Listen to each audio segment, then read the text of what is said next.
Muchos de nosotros admiramos las capacidades que ciertas personas tienen para desarrollar alguna actividad. Qué sé yo, algún buen músico, alguien que sabe interpretar bien la música, alguien que sabe trabajar muy bien con la madera, alguien que tal vez trabaja con la escultura, la pintura o la cocina, por ejemplo. ¿Cuántos no les gustaría aprender a cocinar esos platos que tanto anhelamos? Hay tantas habilidades que el hombre ha desarrollado y que realmente nos maravilla al ver el talento que cada uno de nosotros podemos tener. Pero cuando se trata en la iglesia, la vida de la iglesia en sí se desarrolla no alrededor de los talentos, sino más bien a través de los dones. Esas capacidades sobrenaturales que Dios da a través de la manifestación del Espíritu Santo en la vida de cada creyente, y cómo esas obras sobrenaturales pueden edificar nuestras vidas y bendecir la edificación, el crecimiento de la iglesia de Cristo. Vamos a ver hoy día lo que Pablo nos quiere decir en cuanto a los dones y de algo muy importante, la importancia de no ignorar sobre ellos. Esta es nuestra lección de hoy día aquí, en Un Momento con Dios.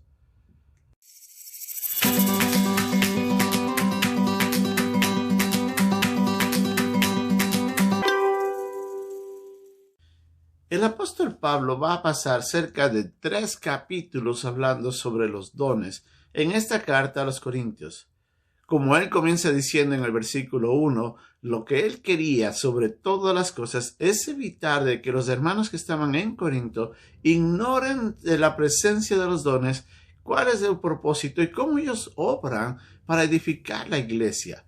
Recordemos de que Pablo estaba escribiéndole a una iglesia que estaba teniendo dificultades en el desarrollo. Si bien el apóstol ya no estaba ahí y había estado por cerca de 1 año y medio junto a ellos, la iglesia estaba manifestando bastante inmadurez. Y varias de las cosas que Pablo menciona en los capítulos anteriores es para tratar sobre el mal comportamiento que los hermanos tenían.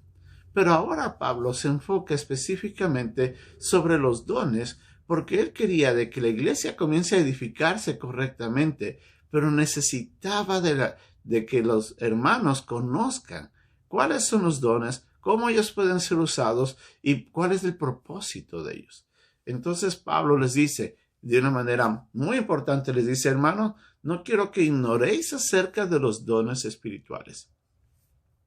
Y Pablo menciona en estos versículos del capítulo 12, desde el versículo 1 hasta el versículo 11, cerca de 8 veces menciona la persona del Espíritu Santo, porque lo primero que quiere dejar en claro es recordarles que el don es una manifestación de Dios a través de la persona del Espíritu Santo.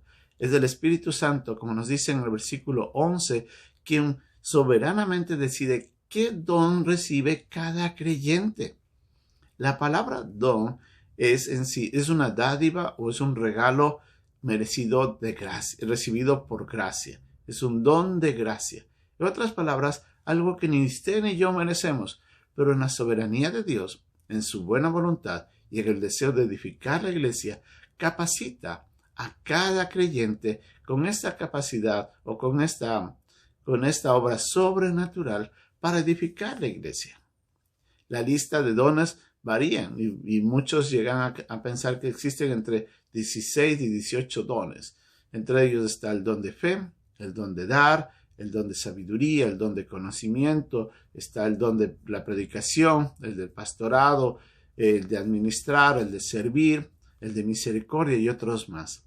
La lista se encuentra en la primera carta a los Corintios, el capítulo 12, también se encuentra en Romanos en el capítulo 12 y también vemos en la primera carta de Pedro en el capítulo 4.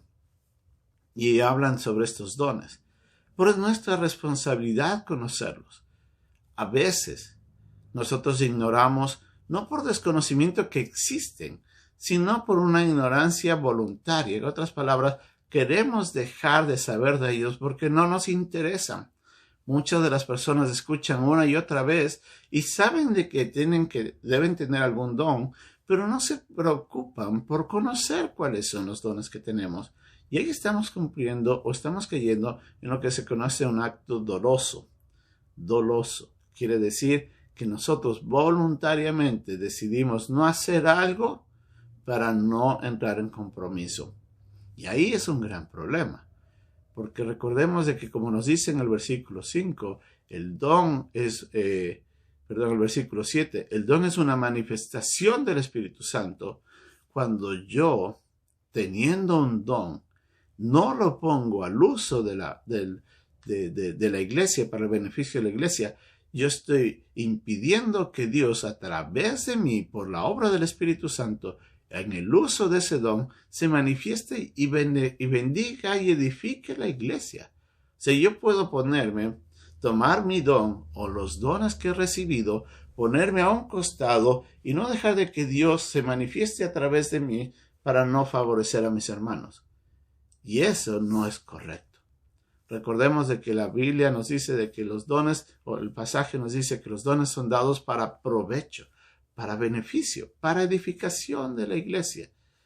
Entonces, nuestra responsabilidad, ahora que usted lo sabe, ya no es ignorarlos, o sea, no los deje a un costado. Comience a conocerlos. Conozca cuáles son. Conozca cómo funcionan ellos, qué es lo que hacen. Y después de eso, comience a identificarlos en usted. Todos, como dice el pasaje, todos por lo menos tenemos un don. Algunos podrán tener más de un don. Pero recuerden, no todos tenemos todos los dones, pero tampoco debemos olvidar que todos por lo menos tenemos uno. Y tengo que saber cuál es el que yo tengo para ponerlo en provecho de la iglesia. Si no sabe cómo identificarlo, hable con un hermano maduro en la fe, hable con su pastor, alguien que está sirviendo ya un buen tiempo en la iglesia, y pregúntele, ¿qué dones crees que yo tengo? Trata de descubrirlo. Y después que los identifica, úselos. Comience a ponerlos en servicio. Y vea cómo Dios obra a través de usted. Si ese don lo tiene usted se dará cuenta. Y en la medida que va poniéndolo más en práctica, lo identifica más ciertamente. Y ahí es donde lo va a desarrollar mejor. Recuerde, el poder de Dios a través de nosotros, por medio de los dones, para edificar la iglesia. Ese es el beneficio que tiene el conocimiento de nuestros dones. Así que, ¿qué espera para servir? ¿Qué espera para ponerlo en práctica? ¿Qué espera para identificarlo? Y dejar que Dios, con su inmenso poder, nos use para edificar el cuerpo de Cristo. Que Dios nos ayude en esta hermosa tarea de poder ser de provecho para la iglesia. Bendiciones.